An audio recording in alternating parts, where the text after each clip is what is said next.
तो भाग 1 है और भाग 1 के दूसरा चैप्टर है, चैप्टर 2 है। चैप्टर का नाम है राजा, किसान और नगर। का नाम है राजा, किसान और नगर। इसके पहले चैप्टर वाले में हम लोग हड़प्पा सभ्यता के बारे में पढ़े थे। किसके बारे में? हड़प्पा सभ्यता के बारे में, जो एक नगरीय सभ्यता थी। कैसी थी? नगरीय सभ्यता थी। वह जब सभ्यता का, इस सभ्यता का विकास हुआ था 2600 से 1900 बीसी में इसका विकास हुआ था। तो इस सभ्यता जब, यह सभ्यता जब पतन हो गई, सभ्यता जब खत्म हो गया, समाप्त हो गया, तो एक और नई सभ्यता आई। उस सभ्यता के बारे में हम लोग जानेंगे, ठीक ना। तो इसी में इस जो चैप्टर का नाम है राजा, किसान और नगर, इसमें हम लोग हड़प्पा सभ्यता के बारे में अध्ययन नहीं करेंगे। अब हम लोग पढ़ेंगे वैदिक काल के बारे में, वेदों के बारे में अध्ययन किया जाएगा। इस चैप्टर में किसके बारे में अध्ययन किया जाएगा? मुख्य रूप से वेदों के बारे में अध्ययन किया जाएगा, ठीक ना। तो इतिहास कक्षा 12 के भगवान चैप्टर 2 के राजा, किसान और नगर चैप्टर का नाम हुआ, चैप्टर का नाम हुआ राजा, किसान और नगर। आरंभिक राज्य और अर्थव्यवस्था, माने शुरू में कैसे राज्य प्रक्रिया शुरू हुई, उसकी अर्थव्यवस्था किस पर टिकी थी, अर्थव्यवस्था कैसी थी, लोगों का जीवन कैसा था, उसके बारे में इसमें हम लोग अध्ययन करेंगे। इसका समय जो दिया है लगभग 600 ईस्वी पूर्व से 600 ईस्वी, यानी ईसा मसीह के जन्म से 600 साल पहले से लेकर ईसा मसीह के जन्म से 600 साल बाद तक, यानी कि 6 साल पीछे जाएंगे। मानते हैं यहाँ पर ईसा मसीह का जन्म हुआ 0.1, तो 600 पीछे आए हैं, ठीक ना, जिसको बीसी बोलते हैं। क्या बोलते हैं? बीसी, ठीक ना। और 600 आगे जाएंगे हम लोग, 600 आगे जाएंगे, तो 600 ही हुआ, 600 हुआ, 1200 हुआ, ठीक ना। यानी 1200 वर्ष, 1200 वर्ष के घटना के बारे में हम लोग अध्ययन करेंगे, ठीक ना। जैसे उसमें था 2600 से 1900, तो 2600 से 1900 लगभग 700 वर्षों के घटनाक्रम को उसमें हम जाने थे। अब इसमें जानेंगे देखो 600, यहाँ पर लिखे 600 ईस्वी पूर्व से 600 ईस्वी, यानी ईसा मसीह के जन्म से 600 साल पहले और ईसा मसीह के जन्म के 600 साल बाद तक के बारे में हम लोग अध्ययन करेंगे। तो 6 12 साल हुआ, कितना हुआ? 12 साल। पीछे वालों को बीसी बोलते हैं और आगे वालों को एडी बोलते हैं, ठीक ना, एमिनो डोमिनी, और पिछले को बिफोर क्राइस्ट, ठीक ना। तो इसके बारे में हम लोग 12 साल हो गया। तो इस चैप्टर में हम लोग 1200 वर्ष जो है उन घटनाओं के बारे में हम लोग अध्ययन करेंगे। तो समझ में आया? राजा, किसान और नगर भले ही चैप्टर का नाम है, इसमें हम लोग किसके बारे में अध्ययन करेंगे? वेद के बारे में। किसके बारे में? वेद के बारे में हम लोग इसमें अध्ययन करेंगे। तो वेद के बारे में अध्ययन करेंगे तो उसको हम लोग वैदिक काल बोलेंगे। क्या बोलेंगे? वैदिक काल। वेद के बारे में अध्ययन करना है तो इसको वैदिक काल बोला जाएगा। कब, कौन काल बोला जाएगा? वैदिक काल बोलते। तो वैदिक काल के बारे में इसमें अध्ययन करेंगे, जो कब से कब तक है? 600 ईस्वी पूर्व से लेकर 600 ईस्वी तक, यानी ईसा मसीह के जन्म से 600 साल पहले से लेकर 600 साल बाद तक के बारे में अध्ययन करना है। तो परिचय में लिखेगा, देखिए परिचय, चैप्टर का परिचय जो है वैदिक सभ्यता। कहने का तात्पर्य है इस चैप्टर में हम लोग राजा, किसान और नगर में हम लोग किसके बारे में अध्ययन करेंगे? वैदिक सभ्यता के बारे में। अभी ना बतलाए हैं, वेदों के बारे में अध्ययन करना है, तो इसमें हम लोग किसके बारे में अध्ययन करेंगे? वैदिक सभ्यता के बारे में।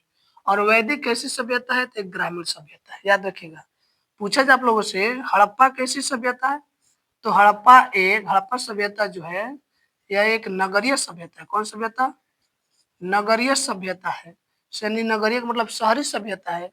लेकिन जब हड़प्पा सभ्यता खत्म हुआ, उसके जगह पर जो वैदिक सभ्यता आया वह ग्रामीण सभ्यता। कौन सभ्यता है?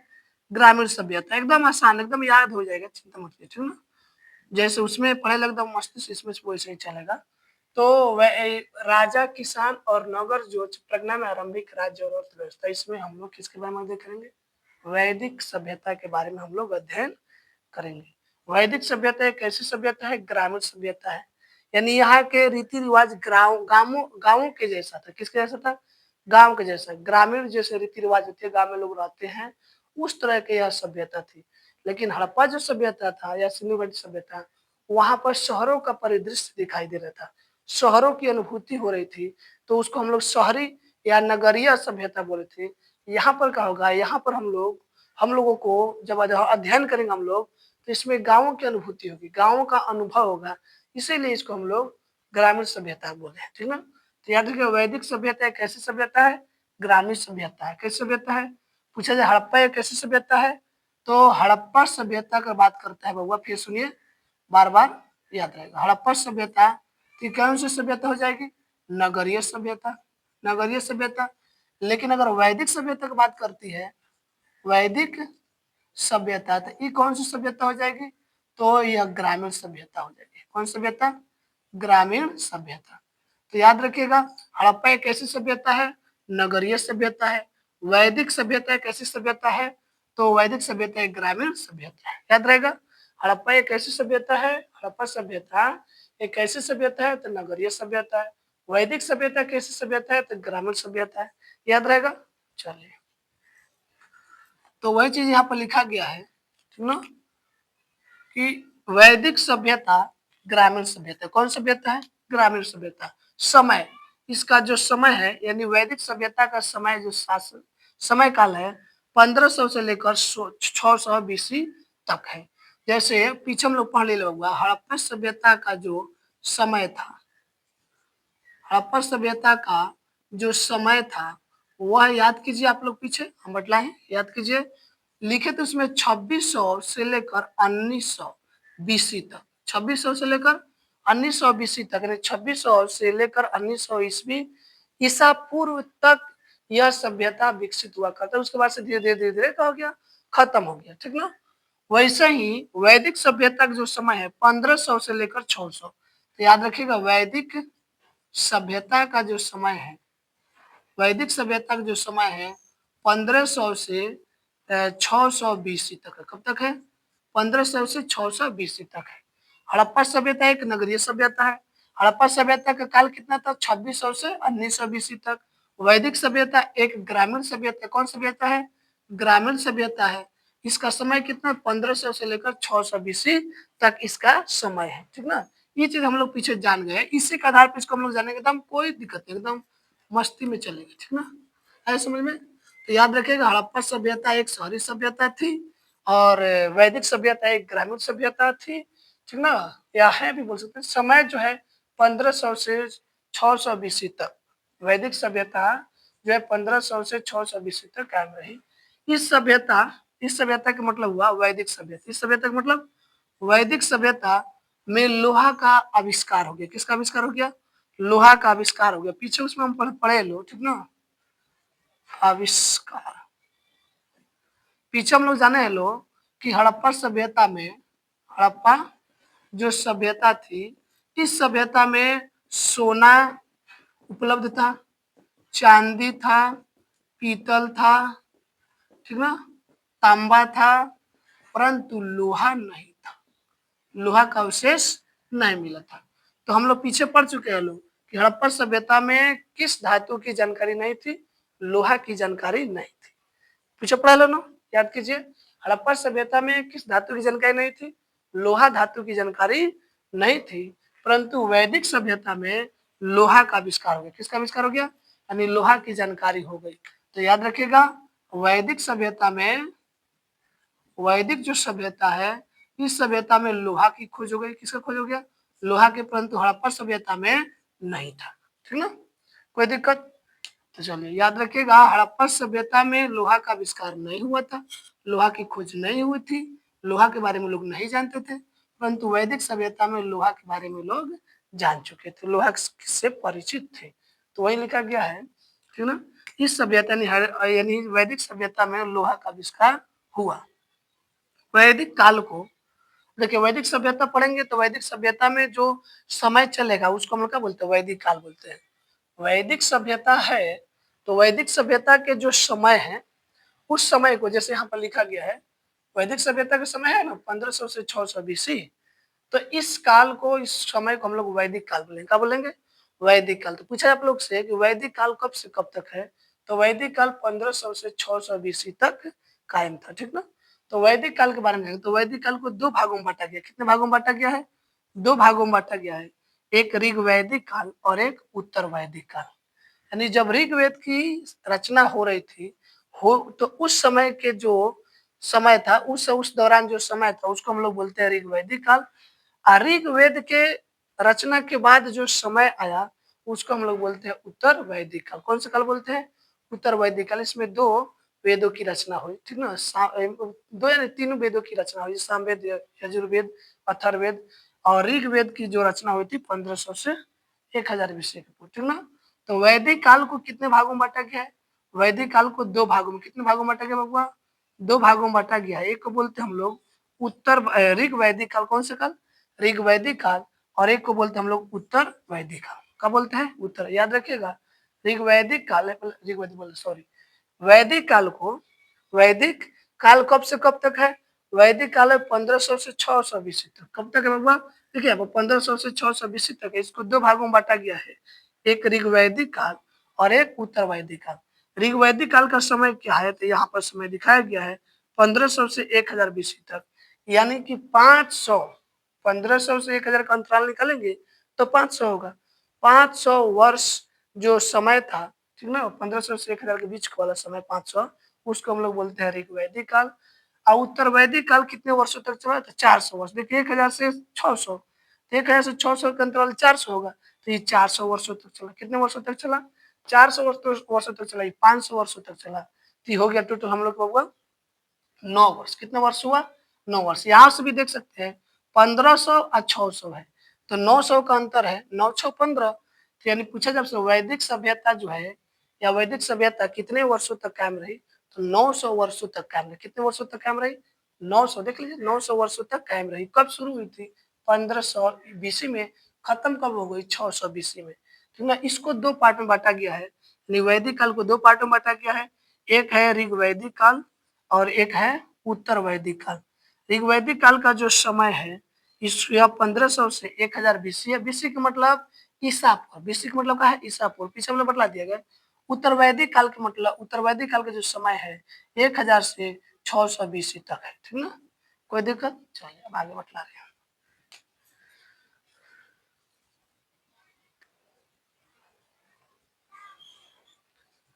चलिए, तो अब हम लोग अध्ययन करेंगे। पढ़े थे लोग, राजा चैप्टर का नाम था राजा, किसान और नगर। चैप्टर का नाम था राजा, किसान और नगर। क्या नाम था?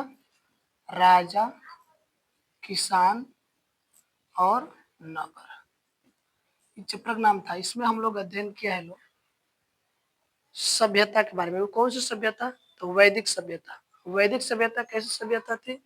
तो एक ग्रामीण सभ्यता थी। कैसी सभ्यता थी? ग्रामीण। ये पीछे हम लोग जान चुके हैं लोग। इस ग्रामीण सभ्यता यानी वैदिक सभ्यता, ग्रामीण सभ्यता का मतलब वैदिक सभ्यता। वैदिक सभ्यता का काल था 1500 से लेकर 1500 से लेकर, ठीक ना, 600 तक, 600 बीसी तक, यानी 900 वर्षों तक चला। 1500 से लेकर 600 बीसी तक ग्रामीण सभ्यता में वैदिक सभ्यता था। उसी के बारे में इसमें हम लोग अध्ययन किया था। चैप्टर का नाम था राजा, किसान, नगर, जिसमें वेदों के बारे में अध्ययन करना था, वैदिक सभ्यता के बारे में अध्ययन करना था, ठीक ना? वेदों के बारे में हम लोग पीछे अध्ययन किया है ना, ठीक ना? तो देखिए हम लोग वैदिक सभ्यता के जो काल था 1500 से लेकर 900 बीसी तक, 1500 से लेकर 900 बीसी तक, उस काल को हम लोग वैदिक काल बोलते हैं। वही चीज है यहाँ पर। वैदिक काल जो है, वैदिक काल को 2 भागों में बांटा गया। वैदिक काल कब से कब तक था? तो 1500 से लेकर 600 बीसी का जो समय है उसी को हम लोग बोलते हैं वैदिक काल। पीछे पढ़ चुके हैं लोग। वैदिक काल कब से कब तक? 1500 से लेकर 600 बीसी तक, यानी बीसी मतलब ईसा मसीह के जन्म से 600 वर्ष पहले की बात है। वो चीज है ईसा पूर्व। बीसी का मतलब हुआ ईसा पूर्व। इसका मतलब क्या हुआ? ईसा पूर्व हुआ, ठीक ना? तो वैदिक काल 1500 से 600 बीसी यानी ईसा पूर्व की बात है। इसको 2 भागों में बांटा गया है। एक है ऋग वैदिक काल। कौन सा काल? ऋग वैदिक काल। और दूसरा हुआ उत्तर वैदिक काल। कौन सा काल है? उत्तर वैदिक काल। पीछे हम लोग जान चुके हैं कि ऋग वैदिक काल का जो समय है वह जो है वह 1500 से लेकर 1000 बीसी का है, यानी लगभग देखा जाए तो 500 वर्षों का है। कितने वर्षों का है? 500 वर्षों का समय है। तो वैदिक, पूछे सब लोग से वैदिक काल कितने वर्षों तक चला? तो 500 वर्षों तक चला। कब से कब तक? तो 1500 से 1000 बीसी तक। उत्तर वैदिक काल में देखा जाए तो इसका अंतराल है 400 वर्ष, यानी 400 वर्षों तक। तो ये 400 वर्षों है, यह कब से कब तक चला, ठीक ना? तो 1000 से 600 बीसी तक। तो याद रखिएगा उत्तर वैदिक काल कितने वर्षों तक चला? 400 वर्षों तक चला। ऋग वैदिक काल कितने वर्षों तक चला? 500 वर्षों तक चला। ये दोनों को बांटा गया, तो ये दोनों को जोड़ देंगे तो 500 वर्ष यहाँ पर, 400 वर्ष यहाँ पर, 900 वर्ष हो जाएगा। तो वही यहाँ पर देख लीजिए 900 अंतर है ना। तो वैदिक काल कितने वर्षों तक रहा? 900 वर्षों तक रहा। कितने वर्षों तक रहा बबुआ?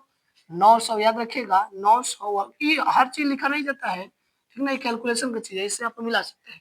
वैदिक काल 900 वर्षों तक कायम रहा, ठीक ना। उसका दो भाग है, वैदिक काल को दो भागों में बांटा गया है, ऋग वैदिक काल और उत्तर वैदिक काल।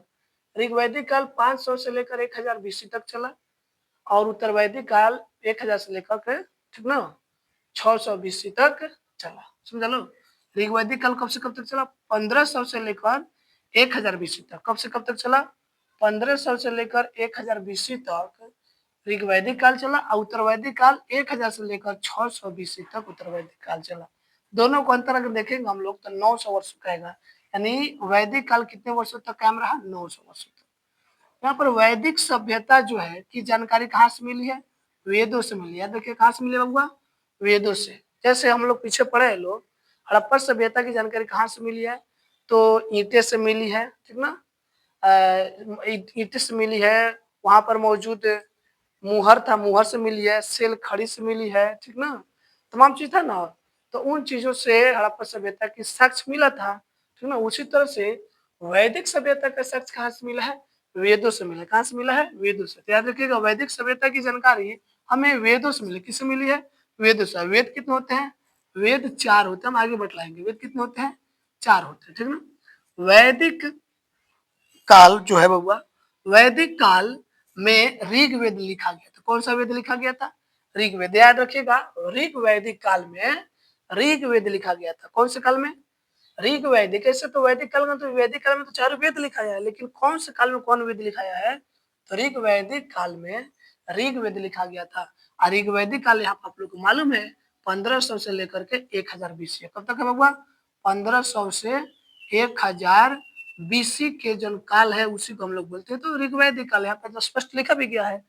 तो पूछा ऋग्वेद की रचना कब हुई थी? तो ऋग्वेद की रचना 1500 से 1000 बीसी के बीच में हुई थी। याद रखिएगा। तो वही चीज यहाँ पर लिखा गया है, यहाँ पर अंक के माध्यम से बतला गया है, अंक नहीं बतलाया गया है।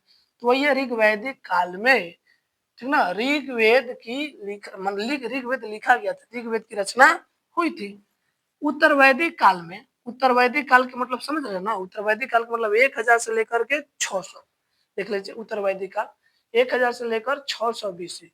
तो उत्तर वैदिक काल में यहाँ पर लिख भी दिया स्पष्ट रूप से, इसमें तो नहीं लिखे थे लेकिन यहाँ पर लिख दिया है। उत्तर वैदिक काल में 1000 से 600 बीसी में 3 वेद की रचना हुई थी।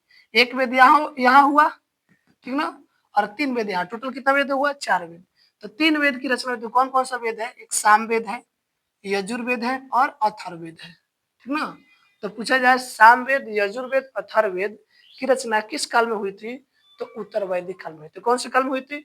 उत्तर वैदिक काल में हुई थी। उत्तर वैदिक काल कब से कब तक? 1000 से 600 बीसी तक है, ठीक ना। ऋग्वेद की रचना किस काल में हुई थी? ऋग्वैदिक काल में हुई थी। ऋग्वैदिक काल कब से कब तक है? 1500 से लेकर 1000 बीसी तक है। याद रखिएगा।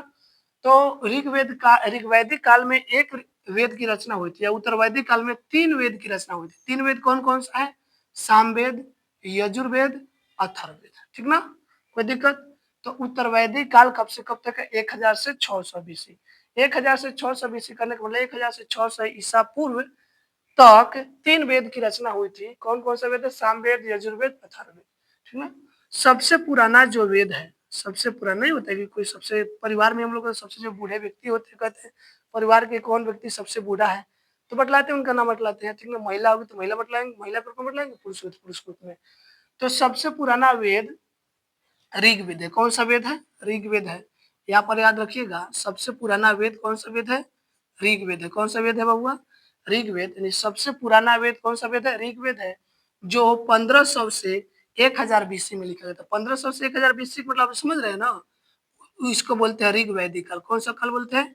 ऋग्वैदिक काल बोलते हैं। बार बार लिखा जा रहा है, यहाँ पर देखिए, यहाँ पर लिख दिए, यहाँ पे भी ऋग्वैदिक काल, यहाँ पर ऋग्वैदिक काल का समय भी दिया है। कोई दिक्कत नहीं होगा, एकदम याद हो जाएगा। यहाँ पे देखिए ना, सबसे पुराना वेद जो है कौन सा वेद है? ऋग्वेद है। सबसे पुराना वेद कौन सा है? ऋग्वेद है। जो कब लिखी गई थी? ऋग्वैदिक काल में लिखी गई थी। ऋग्वैदिक काल कितना समय है? तो 1500 से लेकर 1000 बीसी के समय को हम लोग क्या बोलते हैं? ऋग्वैदिक काल कहते हैं। ठीक ना, कोई दिक्कत? ऋग्वेद में, ठीक ना, जैसे हम लोग पढ़े लो, हड़प्पा सभ्यता में किसकी पूजा होती थी? तो हड़प्पा सभ्यता में पशुपति, ठीक ना, और लिंग की पूजा होती थी। मातृ देवी की पूजा होती थी, जिसको हम लोग काली दुर्गा के नाम से वर्तमान में जानते हैं। ठीक ना, उसी तरह से ऋग्वेद में प्रकृति की पूजा होती थी। किसकी पूजा होती थी? प्रकृति की पूजा होती। प्रकृति पूजा समझ रहे हैं ना? प्रकृति का मतलब हुआ जैसे पेड़ पौधे, सूर्य, ठीक ना, जल, एक तरह की चीजों की पूजा हुआ करते थे। कौन से काल में? ऋग्वेद में। ऋग्वेद में प्रकृति की पूजा का वर्णन है। तो ऋग्वेद में प्रकृति पूजा का वर्णन, तो ऋग्वेद का मतलब ऋग्वैदिक काल। ऋग्वेद का मतलब ऋग्वैदिक काल। तो आपसे भी पूछ सकता है कि ऋग्वैदिक काल में किसकी पूजा होती थी? तो प्रकृति की पूजा होती थी। आप दूसरे तरीके से पूछ सकता है कि प्रकृति के पूजा का वर्णन किसमें मिलता है? तो ऋग्वेद में मिलता है। खूब ध्यान से देखिएगा, ठीक ना, टर्न करेगा क्वेश्चन। पूछ सकता है कि प्रकृति के पूजा का वर्णन किसमें मिलता है? तो ऋग्वेद में मिलता है। प्रकृति की पूजा किस काल में होती थी? तो ऋग्वैदिक काल में होती थी। कौन से काल में हुआ? ऋग्वैदिक काल में होती थी। उत्तरवैदिक काल में, अब देखिए उत्तरवैदिक काल का मतलब ये वाला काल 1000 से लेकर के 600 बीसी। उत्तरवैदिक काल में ब्रह्मा, शंकर और महेश का पूजा होता था। ब्रह्मा जी, शंकर यानी शिव जी, और महेश यानी विष्णु जी का पूजा होता था। महेश का मतलब विष्णु जी, ठीक ना। तो ब्रह्मा, विष्णु, महेश की पूजा होता था। याद रखिएगा, उत्तरवैदिक काल में ब्रह्मा, शंकर एवं महेश का पूजा होता था। किन का पूजा होता था? उत्तरवैदिक काल में। उत्तरवैदिक काल का मतलब 1000 से 600 बीसी। उत्तरवैदिक काल का मतलब क्या हुआ? 1000 से 600 बीसी में ब्रह्मा, शंकर एवं महेश का पूजा होता था। ठीक ना। 600 बीसी में 600 बीसी में जैन बौद्ध धार्मिक आंदोलन शुरू हुआ। कहने का मतलब, अब देखिए, अब आया महावीर, महावीर का समय और गौतम बुद्ध का समय आया। ठीक ना।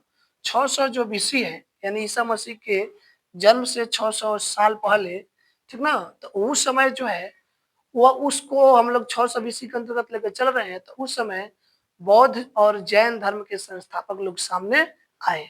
वही चीज का इसमें वर्णन है। यानी 600 बीसी में जैन बौद्ध धार्मिक आंदोलन शुरू हुआ। यानी जैन बौद्ध धार्मिक आंदोलन शुरू हुआ का मतलब समझ रहे हैं ना? यानी जैन धर्म के संस्थापक है महावीर, ठीक ना, और बौद्ध धर्म के संस्थापक गौतम बुद्ध। ये लोग आए और लोगों में क्रांति ला दिया। ठीक ना, एक क्रांति ला दी। ठीक ना, वो, और उन लोगों को मतलब सत्य से जानकारी दिलाया, सत्य से परिचित कराया। वही चीज है, धार्मिक आंदोलन का शुरुआत हुआ। इसके पहले जो थे ब्रह्मा, विष्णु, महेश में विश्वास करते थे, लेकिन ये लोग आए तो उन पर विश्वास न करके ये लोग, ठीक ना, खुद पर विश्वास करने का, नहीं, खुद से समझने के, खुद के अस्तित्व को जागरूक करने के, ठीक ना, खुद के अपने कसौटी पर कस करके, ठीक ना, उसको मापने के बारे में जानकारी दिए। तो वही आंदोलन हो गया एक तरह से। तो 600 बीसी में जैन बौद्ध धार्मिक आंदोलन शुरू हुआ। ठीक ना। इस 600 बीसी के समय को परिवर्तनशील काल कहते हैं। परिवर्तनशील काल क्यों कहते हैं? कि समाज में परिवर्तन हो गया। यानी पहले हम लोग के पूर्वज जो थे लोग 600 बीसी के पहले ब्रह्मा, विष्णु, महेश और प्रकृति पर विश्वास करते थे। लेकिन बौद्ध और जैन आए तो ये लोग, ठीक ना, बिल्कुल ब्रह्मा, विष्णु, महेश से विपरीत हो गए। ठीक ना, इनकी अवधारणा को गलत साबित करते हुए एक नई अवधारणा लेकर के समाज में, और समाज के लोग उससे बहुत ज्यादा प्रभावित हुए और परिवर्तन कर लिए। यानी ब्रह्मा, विष्णु, महेश ने हिंदू धर्म छोड़ करके या तो बौद्ध या जैन धर्म को अपनाने लगे। तो एक तरह के परिवर्तन हो गया। क्या हुआ? परिवर्तन। उसी को बोला गया है 600 बीसी में, बीसी के समय को परिवर्तनशील काल कहा जाता है। क्यों कहा जाता है? कि हिंदू यानी सनातन धर्म के लोग अपने धर्म को छोड़कर बौद्ध और जैन धर्म को अपनाने लगे। ठीक ना। सत्य के बारे में जानने के लिए, ठीक ना, अच्छे आचरण विचार, दूसरे के कहे अनुसार न करने, यानी खुद अगर अच्छा लगता है तो करे, ठीक ना, उस आधार पर ये लोग चलने लगे, वही है परिवर्तनशील काल, ठीक ना। 600 बीसी में 16 महाजनपद, कितना हुआ, 16 महाजनपद अस्तित्व में आया था, जिसमें सबसे शक्तिशाली जो था वह मगध था। खत्म हुआ, जिसमें मगध सबसे शक्तिशाली था। 16 महाजनपद में सबसे शक्तिशाली कौन था, मगध था। महाजनपद क्या है, तो महाजनपद समझिए, जनपद जन और पद से मिलकर बना है, और महाजनपद एक बड़ा सा क्षेत्र में बड़ा सा साम्राज्य हुआ, एक राज्य हुआ। क्या हुआ, राज्य। तो 1600 बीसी में 600 बीसी में, सॉरी 600 बीसी में ही 16 महाजनपद अस्तित्व में आया था। याद रखिएगा, 600 बीसी में, कितना बीसी में, 600 बीसी में 16 महाजनपद अस्तित्व में आया था, जिसमें सबसे शक्तिशाली कौन था, तो मगध साम्राज्य था। कौन साम्राज्य था, मगध साम्राज्य था, सबसे शक्तिशाली महाजनपदों में से वह एक था, ठीक ना। 300 बीसी में यानी ईस्वी पूर्व में मौर्य साम्राज्य आया, चंद्रगुप्त मौर्य, ठीक ना, चाणक्य वाला। तो मौर्य साम्राज्य अस्तित्व में आया था, तो इसके बारे में हम लोग आगे चल के पढ़ेंगे, जनपद के बारे में, मौर्य साम्राज्य के बारे में, सब के बारे में हम लोग पढ़ेंगे, ठीक ना। तो आप लोग याद रखिएगा कि वैदिक काल का समय कब से कब तक है, 1500 से लेकर 600 बीसी यानी ईस्वी पूर्व तक है। वैदिक काल को कितने भागों में बांटा गया है, 2 भागों में बांटा गया। कौन कौन, ऋग वैदिक काल और उत्तर वैदिक काल। ऋग वैदिक काल का समय क्या है, 1500 से 1000 बीसी तक है। कितने वर्षों तक ये रहा, 500 वर्षों तक रहा। उत्तर वैदिक काल कब से कब तक है, 1000 से 600 बीसी तक है। कितने वर्षों तक कायम रहा, 400 वर्षों तक कायम रहा। तो 500 वर्ष या 400 वर्ष दोनों मिलाएंगे तो 900 वर्ष हो गया। यानी कि वैदिक काल कितने वर्षों तक चला, तो 900 वर्षों तक चला था। जैसे हड़प्पा सभ्यता 2600 से लेकर 1900 ईस्वी, यानी देखा जाए तो 2600 और 1900 के अंतर निकाला जाए तो 700 वर्ष हुआ। कितना वर्ष हुआ, 700 वर्ष हुआ। ये जो है 900 वर्षों तक चला, ठीक ना। हड़प्पा सभ्यता नगरीय सभ्यता थी, परंतु ये देखिए वैदिक सभ्यता की जानकारी कहाँ से मिली है, वेदों से मिली है। हड़प्पा सभ्यता की जानकारी कहाँ से मिली थी, हड़प्पा सभ्यता की जानकारी, ठीक ना, शिलालेख से मिला था, मुहर से मिला था, ठीक ना, इस तरह की चीजों से प्राप्त हुआ था, ठीक ना। इसकी जानकारी कहाँ से मिली है, तो वेदों से मिली। कहाँ से मिली है, वेदों से। तो ऋग वैदिक काल में ही ऋग वेद लिखा गया था। कौन वेद लिखा गया था, 2 हुआ ना, वैदिक काल तो हुआ, ऋग वैदिक काल। तो ऋग वैदिक काल में ऋग वेद लिखा गया था। ये भी पूछ सकते आप लोग से कि ऋग वेद की रचना कब हुई थी, तो 1500 से 1000 बीसी के बीच में हुई थी। याद रखिएगा, ऋग वैदिक काल की रचना कब हुई थी, 1500 से 1000 बीसी के बीच में हुई थी। या ऋग वैदिक काल कब लिखा गया था, तो ऋग्वेद कब लिखा गया था, तो ऋग वैदिक काल में लिखा गया था। पूछ सकता है कि ऋग्वैदिक काल में कौन सा वेद लिखा गया था, तो ऋग्वेद लिखा गया था।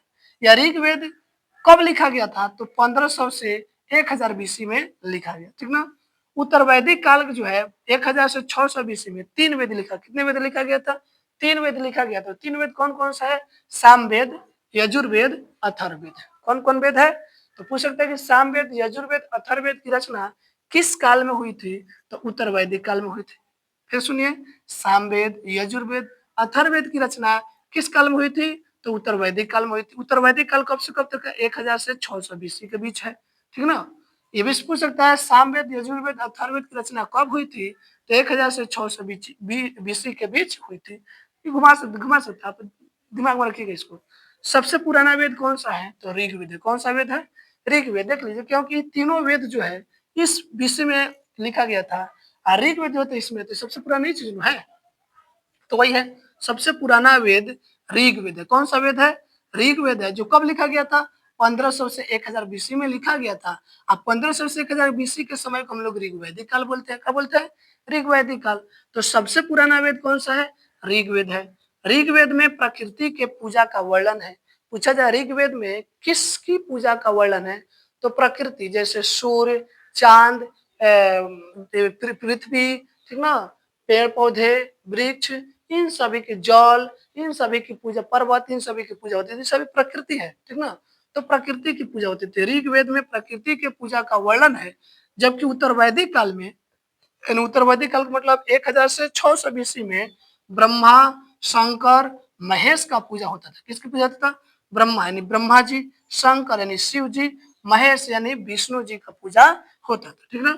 600 बीसी में जैन बौद्ध धार्मिक आंदोलन शुरू हुआ, यानी 600 बीसी में गौतम बुद्ध का जन्म और महावीर, ठीक ना, गौतम बुद्ध और महावीर आ गए, तो इन लोग का जब जन्म हुआ तो ये लोग एक नया परिवर्तन लाए, ठीक ना? एक आंदोलन हो गया, लोगों में जागरूकता आई और लोग ब्रह्मा, विष्णु, महेश पर विश्वास ना करके इनके बताए हुए, ठीक ना, नियमों पर चलने लगे, इनके उद्देश्यों का उपदेशों का पालन करने लगे, जो उपदेश देते उसके मान करके इनके रास्ते पे चलने लगे, तो एक आंदोलन हो गया, बहुत से ज़्यादा लोग इसमें शामिल हो गए।